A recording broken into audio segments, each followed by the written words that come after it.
आणि हे तिन्ही सिद्धांत हिंदू धर्माचा पाया मानलेला आहे. हिंदू धर्म कशाला म्हणायचं हा एक मोठा विवादाचा विषय आहे, वादाचा विषय आहे. नक्की व्याख्या नाही करता येत. माझ्या मताने असं वाटतं की हे तीन सिद्धांत जे लोक मानतात ते हिंदू म्हणायला हरकत नाही.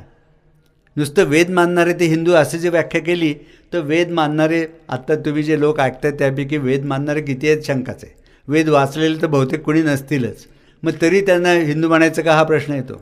त्यापेक्षा हे जर मानलं की एकच विश्वचालक शक्ती आहे, कर्मसिद्धांत आणि त्याच्यातून उपांग म्हणून असलेला पुनर्जन्म सिद्धांत, हे तीन गोष्टी जे मानतात ते हिंदू असं म्हणायला हरकत नाही.